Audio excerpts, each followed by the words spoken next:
Hello, everyone, and welcome. I'm Karina Lesser, the Artistic Director of Scripps Presents, and I'm so delighted to have so many of you joining us for a conversation with Elizabeth Kolbert and Kate Aronoff. Scripps Presents seeks to complement the dynamic humanities curriculum at the college by bringing the most thoughtful and timely writers, artists, and scholars into conversation with our community. Our theme this year, in honor of our 5th anniversary, is the future. For us, it's an opportunity to explore what's next across the disciplines, music and performance, food, activism, literature, and the environment. It's an opportunity as well to partner with fantastic organizations like the New Republic, who are as committed as we are to creating a forum for conversation on the most vital issues of our times. I want to extend a special thanks to Carrie Gillis and Kim Blanchard at the New Republic for their partnership on this event. Tonight, we're taking on a topic of both local and global importance. Whether you're tuning in from the West Coast or East, or somewhere in between or beyond, climate change is not, as the past few years have showed us, only a daily headline, but a troubling consideration of our daily lived experience. That's why we're so honored to be hosting tonight's guests, who are integral to our understanding of this essential and ever-evolving issue. Elizabeth Kolbert has been a staff writer at The New Yorker since 1999.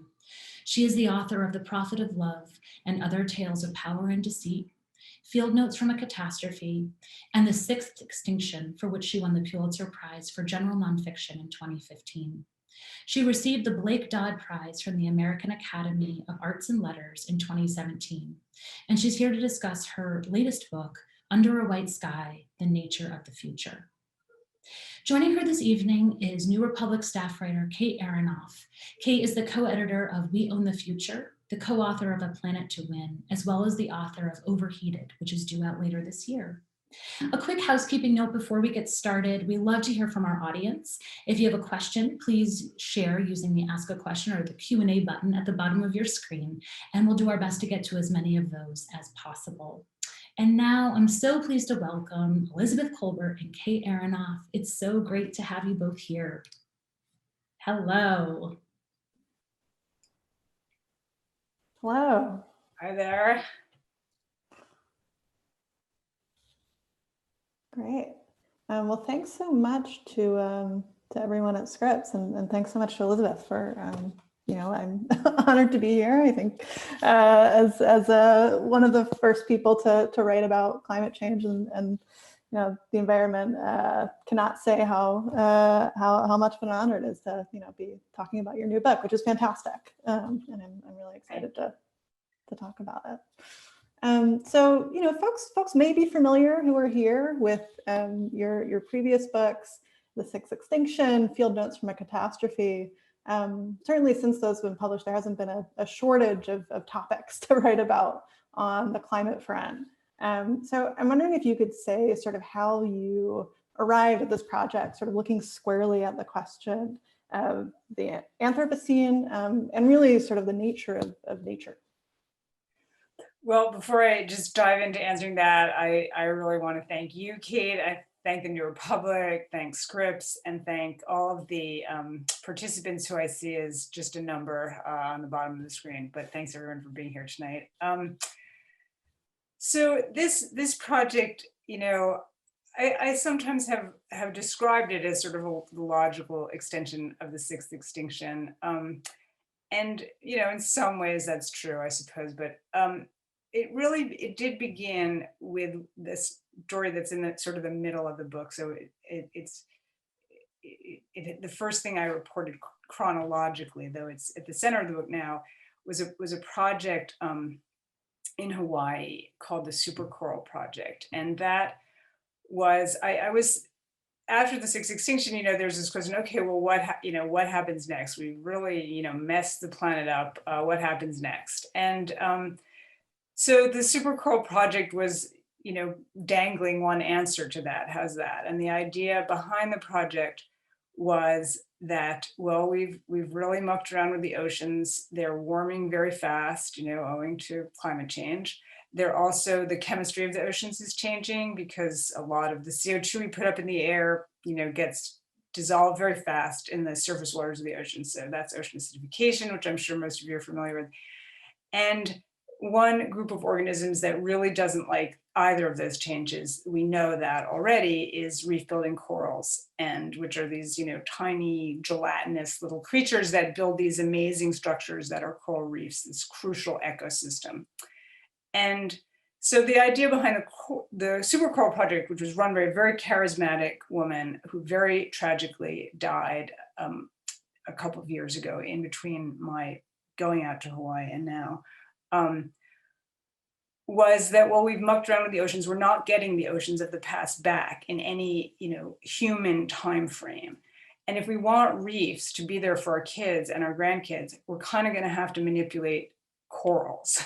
We're going to have to try to essentially breed up. That's a little bit simplistic, but not terribly. Breed up corals that are hardier than the ones out there now who are not doing so well. Maybe if we cross different species, if we cross corals from different parts of the reef, we'll get something called hybrid vigor. We'll get these hardier varieties. And that was the idea. And it was such a striking idea. Like we've changed the whole world, we've changed the oceans, and now we're going to have to try to change what lives in the oceans. And, you can decide that's plausible or not.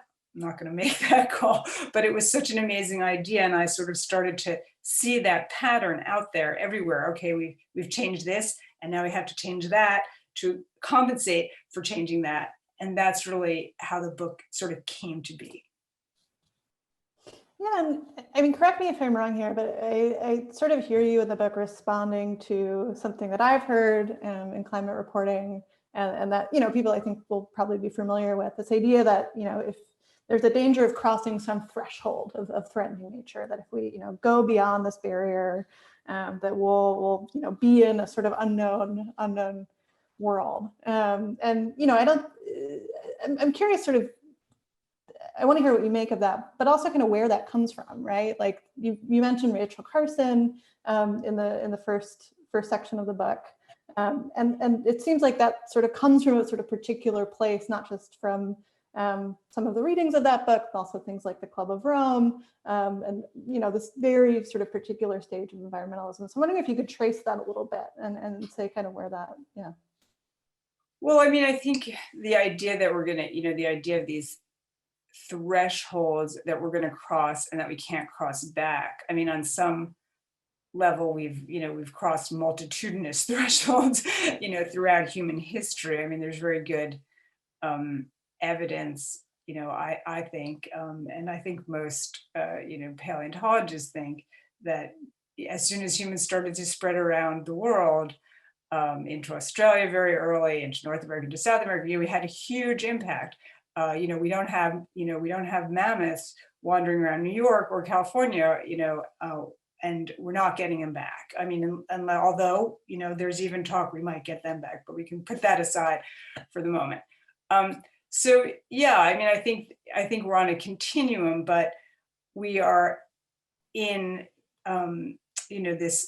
this phase of, I guess there's a question of whether there's a quantitative difference that becomes a qualitative difference. And that's sort of that whole idea behind which I was, just reading your forthcoming book, which I unfortunately can't share with people because it's not out yet, but which is really good and which I recommend to everyone, Overheated. And you talk about the great acceleration, this moment when post-war, when all of these trend lines, and people can go online and find all these graphs, all forms of human consumption, are just our impacts on the planet changed quantitatively in a very dramatic way.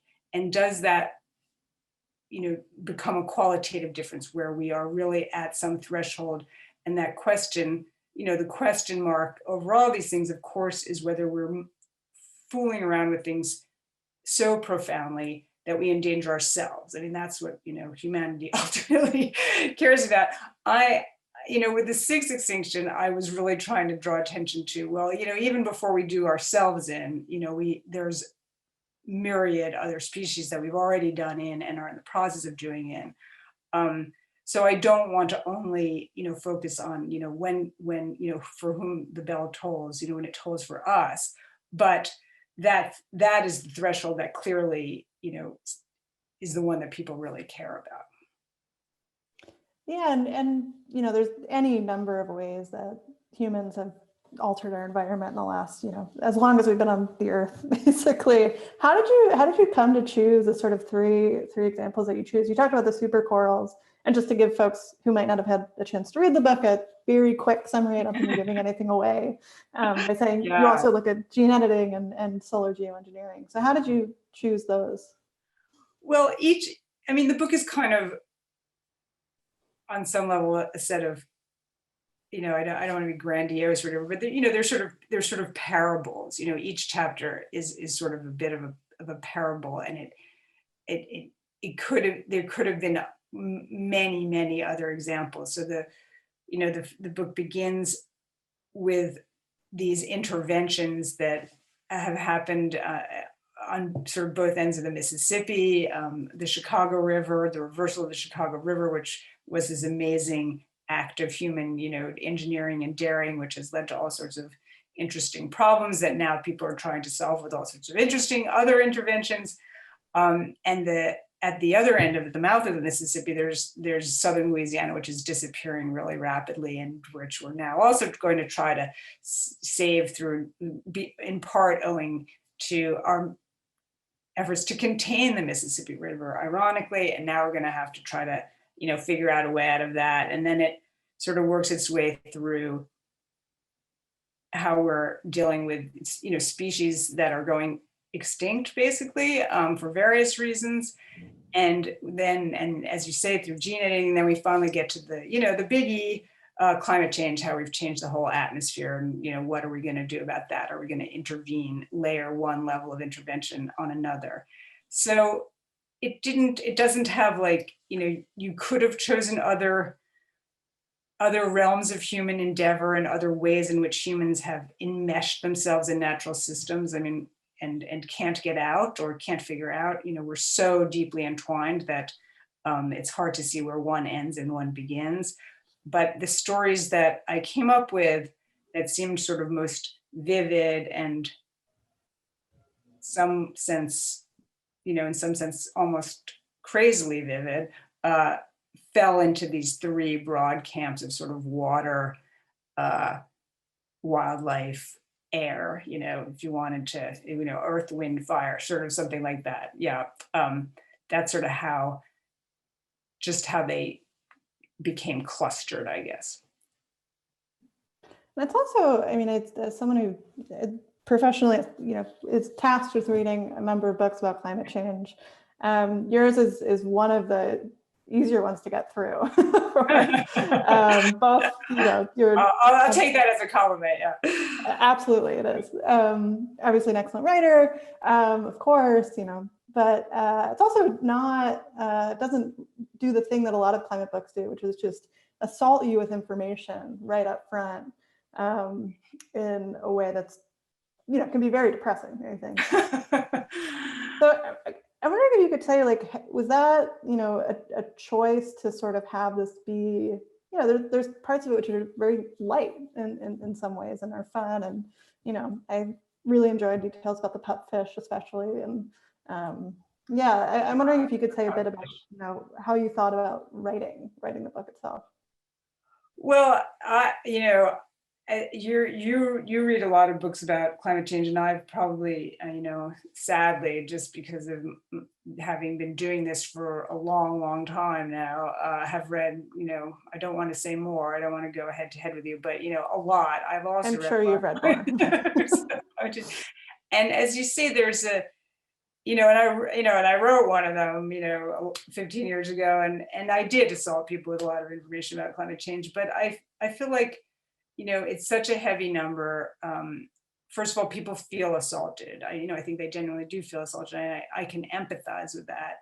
And so I wanted to write more of the sort of, I know it sounds odd, but like the dark comic version of what we're up to, because just why, partly it's for the, I don't want to say for the fun of it, but I sort of wanted to get a little bit around that problem that people are just like, I don't want to read this. Now, unless you actually open the book, crack it open, you don't you don't know what's in it. But that was the hope, that with some interest, some interesting stories, some sort of taking it, tell the truth, but tell it slant, go at it from a different angle.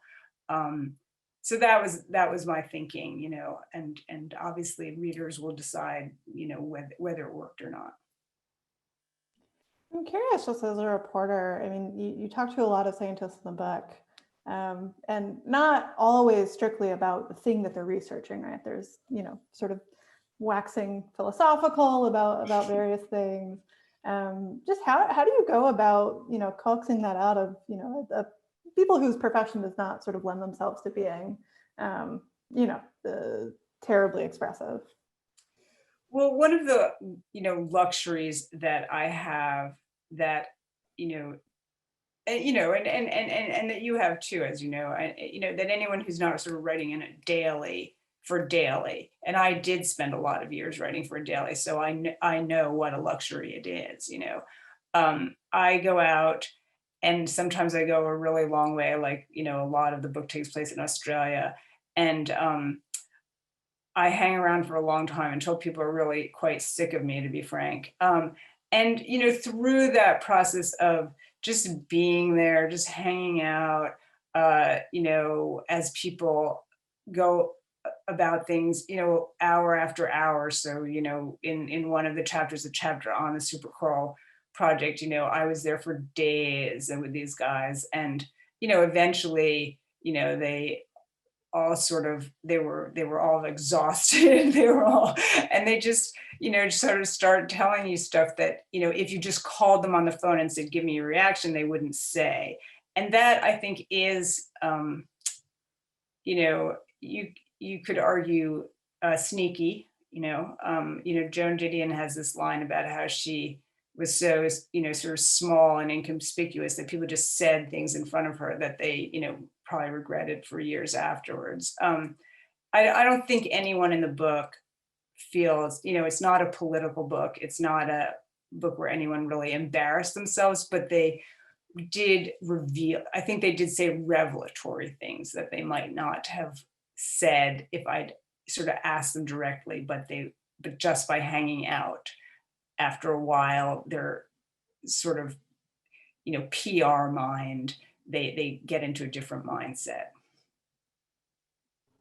Totally. Yeah, and on the note of talking to scientists, one of the big watchwords or slogans through the Trump era has been trust scientists, believe science, which has an obvious sort of there's an obvious reason why Appeal, why one would say that in the context of a climate denying White House.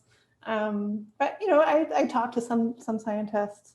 You talk to many scientists in the book, and there are questions, I think, that are bound up in climate change, which personally I don't know if I would trust scientists with, or a physicist with, or an engineer with alone, right, to figure those out. I'm wondering how you think about that question, and sort of the set of tools that are available to people who are looking at coral reefs, are thinking about calcium carbonate in the sky, and what do they have to offer that conversation that's really novel beyond the obvious scientific expertise, and are there tools that that are missing in how they sort of think about these big questions? Well, I mean, that's a really good question, and obviously a very timely question. And I think that in this particular book, I was looking at this habit of mind sort of that we have, and that's very American and Australian and European, I suppose, of sort of high tech societies where we and we see that playing out right now. I mean, it's kind of been astonishing to sort of watch the COVID drama. Okay, well, we're going to let this just get totally out of control, and then something, then we're going to get a vaccine, very high tech. These vaccines that we are getting now, or some of us are getting, are very high tech, cutting edge, and then but then we're going to realize that, well, there's even that's not, going to be quite good enough. And so that habit of mind that we have, which is to turn to technology, the techno fix of some kind, that's very much at the center of the book. Now, is that the right thing to be doing? That is a question that I hope is also at the center of the book. But it's not, it's not a question that I answer, and it's not a question that I feel I can answer honestly. But obviously, everyone who, and I do want to say, in sort of defense of the people who are advocating things that might strike one, us civilians as wacky on its face. For example, loading the stratosphere with reflective particles to counteract climate change. They were all acting, in good faith. I mean, I think they are sometimes, portrayed as, mad scientists or whatever, but I really do not think that's true. They really are thinking about, well, we're in a really, we're up Schitt's Creek, and what are we going to do? And we are going to need every tool in the toolbox. And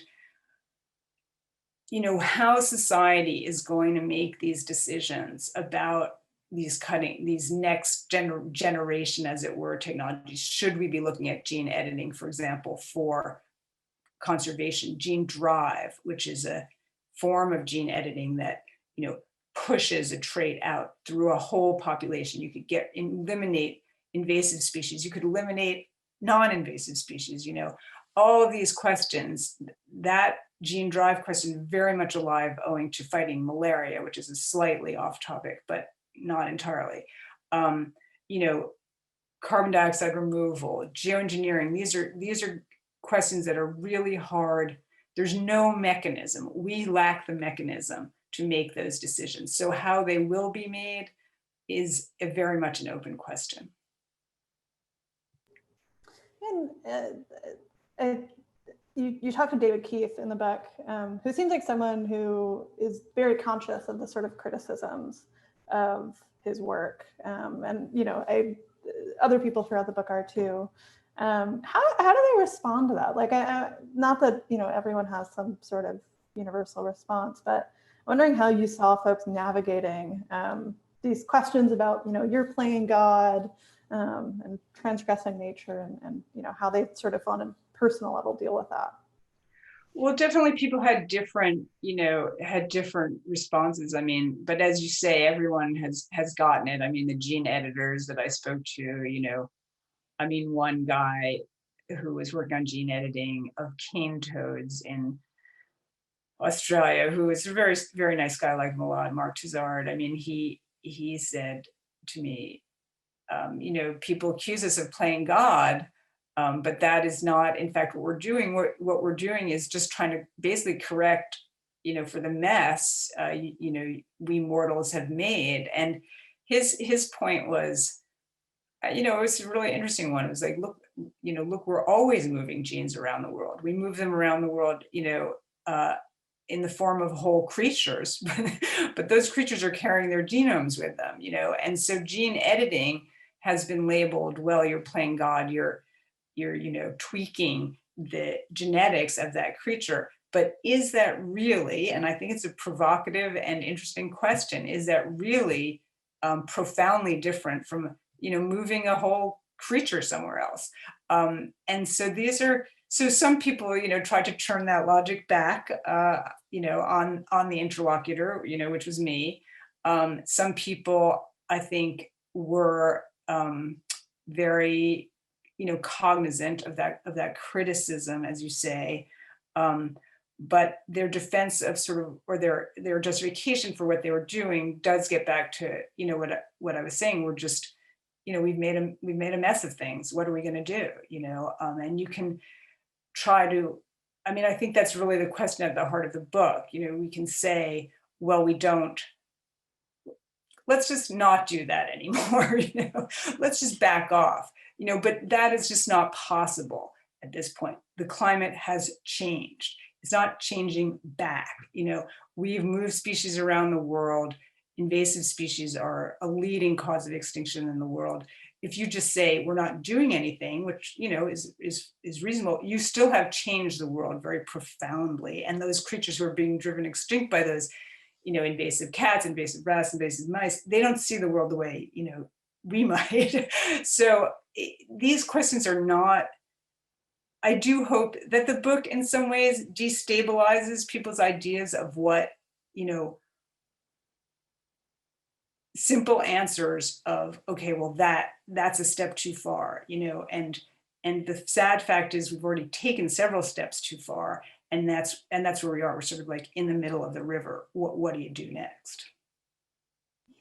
Yeah, and I think the researchers who actually are doing this stuff on the ground are a lot more careful about these sorts of questions than people sort of reading accounts of it. I'm thinking particularly about solar geoengineering, that there's a sense which David Keith sort of directly confronts in the book, that this is easier, right? That there our democratic systems have broken down, that we've been trying to arrive at some sort of big treaty for dealing with the climate crisis for 30 years, and we created the Paris Agreement, which has very little power, very little teeth. And so if we can just, spray something in the sky, that'll be easier. But the governance questions don't, I don't know if it's easier to, have a sort of conversation about, who's going to keep the planes going, that keep particulates sort of streaming forever, and prevent the sort of catastrophic feedback when that stops. So I'm wondering what you make of those questions, and is it any easier? Well, I mean, I anyone who says that, I think David's point would be, one point that he made to me, which I also thought was very provocative and thought-provoking, was, so, I mean, maybe I'll just explain for, our audience exactly what we're talking about, which is this idea that, we've loaded the atmosphere up with so much CO2, we're warming the climate, everyone knows that. It's very hard to do something about climate change fast, because CO2 is not like other pollutants. It's not like soot. You stop producing it, it falls out of the atmosphere, your problem is solved.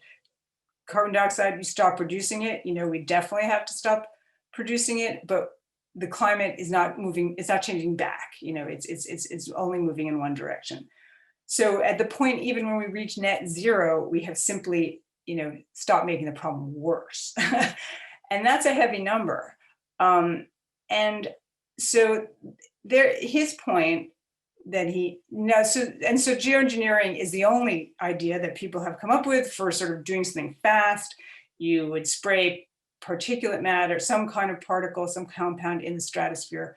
You'd mimic a volcanic eruption, which we know does produce temporary cooling, except you'd keep doing it, you keep replenishing it. So you produce this sort of perpetual cooling, which, if you were lucky, could counteract some or all even of the impacts of CO2. But it's many gazillion unknowns. We won't even go there yet. But one of the big issues that comes up, and is coming up right now, because those Harvard guys want to run a balloon experiment this summer. It's just a tiny, has no consequence for anything except to say, should we even test the technology, it's just the first step of a million. And I don't know if they'll be allowed to do it or not. But anyway, a lot of the pushback is, well, don't even go there, don't even raise that. That's just going to distract from what we need to do, which is cut emissions radically and dramatically and immediately. And, all the guys in that group at Harvard would say, yes, absolutely, that's what we need to do, And one of the points but we might need this too. Or we might need this because we're not going to do that. But the point that David made, which I thought was interesting, was if you tell people we're going to cut CO2, we're going to have to do all these things just to get to the point where the problem isn't getting any worse. that's kind of like all I have to offer you is, blood, sweat, and tears, and you get a lot of resistance. Maybe if we told people, well, a combination of, radical, dramatic emissions cuts, carbon dioxide removal, and geoengineering could basically bring us potentially to a better climate, and not this, devastating climate of the future, but, move us back into the climate, that we were used to. Maybe they'd be more likely to come along. And I think that's an interesting point. I don't know the answer to it, but I have to acknowledge that that's an interesting idea. How's that? And yeah, now governance, like for something like geoengineering, which there are groups looking at that, what do we govern at all? What do we govern now? We don't govern our carbon emissions where everyone's doing exactly, whatever the hell they want. How are we going to govern something like that? That is, it seems in many ways like a recipe for World War III, but once again, people who are looking at it and seriously considering it, whether we should move forward to at least figure out whether it could even work or not, would say, well, our options are bad, only bad options right now. And maybe that's the best of a lot of bad ones. Yeah, and I put that out there. Yeah, and you talk in the same section about negative emissions as well, and I don't want to get too deep into the weeds of how that conversation plays out, or the modeling and all that, but something that I hear, and it comes up in the book, is that the sort of natural solutions, right, to negative emissions, which are baked into the Intergovernmental Panel on Climate Change's scenarios, including, for every scenario in which we keep warming cap it at 1.5 degrees Celsius. A distinction I hear a lot is this distinction between the sort of projects like ClimeWorks, which you profile, where you have these direct air capture machines, and planting trees, right? That we can plant 1 trillion trees and suck up carbon that way, or something like BECCS, which we maybe don't have to explain in great detail here. But I'm curious, after writing all that, like how you think about those distinctions, and at a point when we've already altered quote unquote nature so much and are so bound up in it, like is planting trees any meaningfully more natural at that scale than setting up a big direct air capture rig? Yeah, I mean, I think that the appeal, of the word natural, like you just say natural, it's like on shampoo, it's it's a seller, it's a big seller, but what you're suggesting, the sort of undercurrent of the question, I completely, agree with. I mean, the planting 1 trillion trees, which requires a massive land area, and what are you planting? You can't plant a natural forest. A forest, is either going to regenerate, on its own, or, I mean, the mix of a forest is very, very hard. And the mix of a forest going forward in a warming world, I mean, it's really a tough challenge. But, let's even say that you could, approximate something like a natural forest. You then also run into the problem, which is that trees only take up CO2, while they're growing. Then they die, they give up their CO2. So then you get into all of these schemes, some of which I, talk about in the book, which are, they're, once again, they sound hilarious. I mean, where you're going to plant trees, you're going to cut them down, you're going to bury them, or you're going to toss them into the ocean. These are not unserious proposals, because, you can't let those trees rot. Otherwise, you haven't accomplished anything. You're just giving that CO2 back. So I think that there's, and plus, really, when you're talking about, growing trees fast growing trees, et cetera, you're just probably just talking about tree plantations. And it's going to open up, honestly, if we, sort of go that route of, we're going to count, certain things as negative emissions, and they're going to, it's going to be this huge accounting problem. Trees burn down, forests burn down when climate changes. Californians know that better than anybody. So it's a big mess. And one way you could, avoid that mess is simply using machines, which would be a lot easier to account for, every ton of carbon that they collect and every ton of carbon that they shove underground is at least accounted for. So I think that I don't know, what's going to happen, but I do think that people have to be aware of, that natural isn't quite as natural as it sounds. But I'm going to throw that back to you because that's something you talk about in the book, in your book, about how we're going to deal with that regime, which is coming. Absolutely. Elon Musk just announced $100 million for the people who can get a gigaton of carbon out of show that they can get a gigaton of carbon out of the air annually. It's unfortunately rather crucial. So I'm gonna throw that back at you. What do you think? Well, thank you for the kind words about the book earlier. Yeah, my thinking has changed even since writing the book, and I was trying to work as many changes as I could into the copy edit in the last round, and making my editors really mad at me. But yeah, I think I had the same sort of thought that a lot of other people do, that trees are something more like inherently natural about that. But the land use questions really throw that out of whack. If you're talking about planting, a monoculture the size of India, that's a much more, weighty conversation than like setting up direct air capture in Iceland on a lava field. And yeah, it's just such a weighty question, and I think it really, I always think about kind of governance and democracy, like who's involved in deciding whether that, who controls that land, who's storing that land. And I don't think there's there's no easy answers right at this stage. And yeah, no, exactly. But I do think, it's always like being the fly in the ointment, but, to say, well, what sounds natural and what sounds, there's a lot of, I don't want to go quite so far as to say BS, but there is a lot of people of saying, well, let's just do that.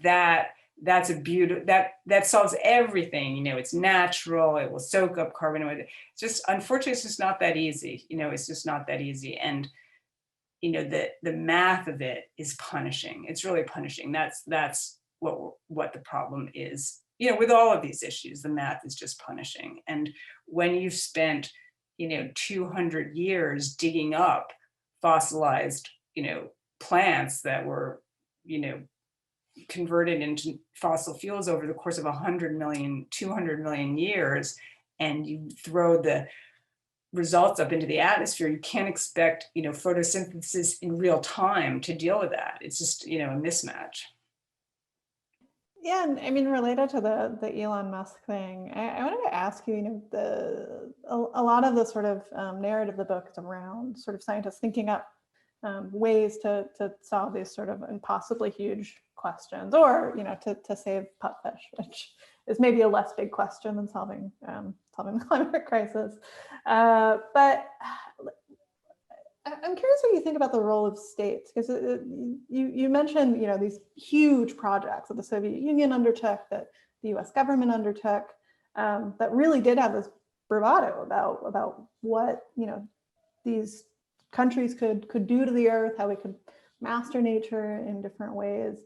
And now the people talking about these things tend to be people like Elon Musk or Bill Gates, or private companies or startups or whatever they happen to be. So I'm curious kind of what you think about that, and how that's maybe changed since in the last 40 years or so.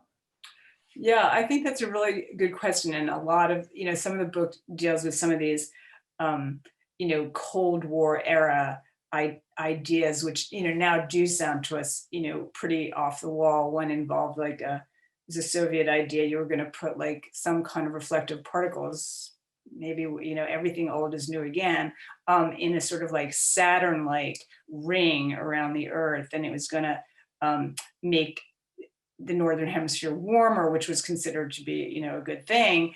And so there were, I have a little book, and I called Man versus Climate. It's a little wonderful bit of Soviet propaganda that was translated into English in the 60s, and has these wonderful little illustrations of exactly that, like this, Saturn-like ring that we're going to have around Earth.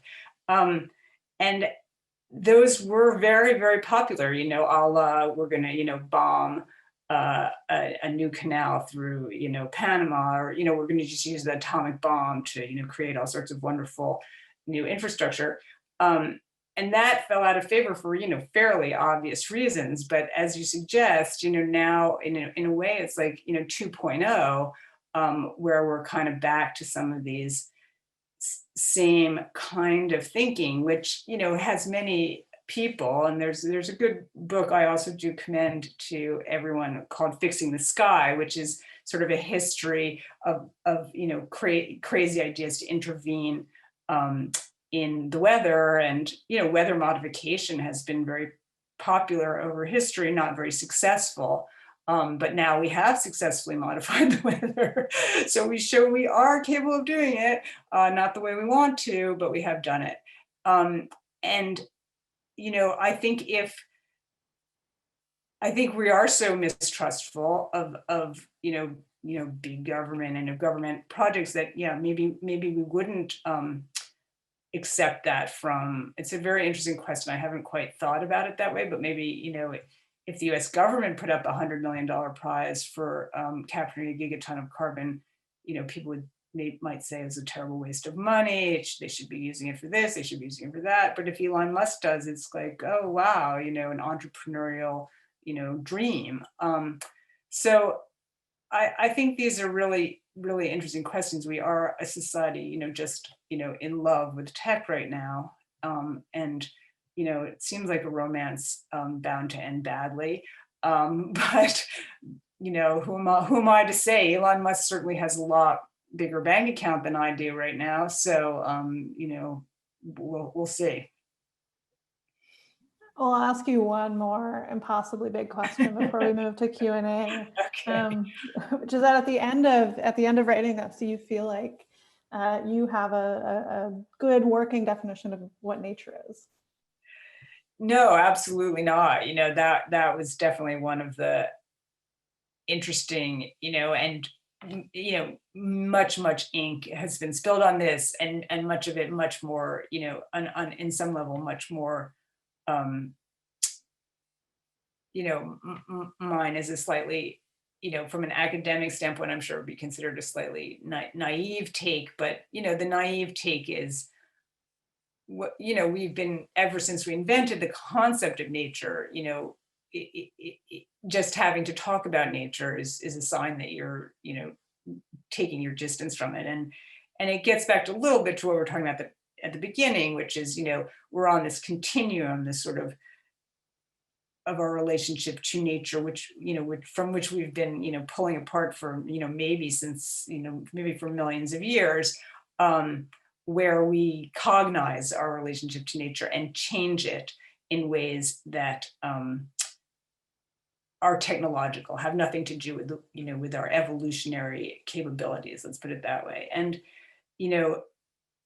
where, a reaction I sometimes get is, well, obviously people are, products of nature, therefore everything we do is natural. And I say, okay, that's sort of a semantic issue. I think we can all agree, that sprinkling, for example, reflective particles in the stratosphere is not something any other creature besides human beings could do. Do you want to say, okay, well, we are products of evolution, and therefore, if we sprinkle particles in the stratosphere, it must be natural. I say, okay, well, then we need a new vocabulary, and maybe we do need a new vocabulary. I have a million more questions, but I want to get to some from the audience. So the first one asks, is the current Texas deep freeze a climate change related omen of the future, or just a random act of God in scare quotes? And would the Green New Deal have prevented this? Well, I want to say that I'm, no expert on climate event attribution. I have been reading what people have been saying, and I think that the honest answer is the jury is out on this. I mean, it was this weird, dip in the Gulf Stream, which I think people would say is becoming more common, but there's not a tremendous data set that would say, okay, this is clearly attributable to climate change in the way that people would now say, for example, since we're speaking to folks in California, the lengthening of the fire season in California, that has a very clear climate change fingerprint on it. So I believe that would be sort of state of the science right now, but I'm sure that a lot of people are working right now to see whether, there is a way to, if that could be attributed to climate change, that deep freeze in Texas. And the question of whether, the Green New Deal would have prevented it, I also don't want to claim to be an expert on it, but what many of the accounts have pointed out was Texas, lives in its own sort of world, this highly deregulated world where it had not, the utility companies had not been compelled to take certain, pretty basic steps to make the grid more, winterize the grid in any way. And then when they got, a freak event or a climate change attributable event, they were completely unprepared. So, if you had a better integrated grid, if you had a grid, that wasn't being controlled by people who didn't think they should have to invest any money in a more resilient grid, you doubtless have been better off. How's that? Second question says, thank you both for this discussion. I see Ms. Kolbert has children. What do you tell them about the future of the planet? I have 2 depressed teens and I struggle with what to say to them. Well, that's a good question. One of my kids is actually in grad school studying climate science right now. So he actually knows more than I do about climate science at this point. So I have to leave that to him, how he feels about it. He's sort of launched into that himself. And maybe that was a response to mom, I'm not sure.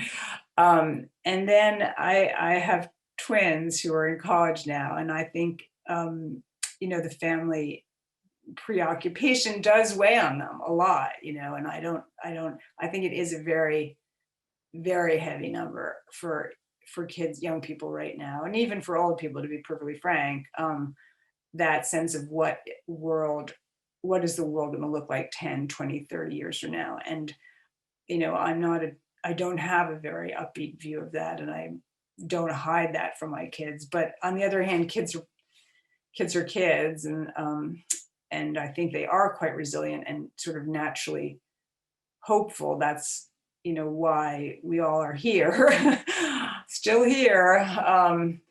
But I do think it's a very heavy number for kids. And I do think that there probably is a lot of cynicism and, depression around what kind of a world we're leaving them. And I completely understand that and relate to that.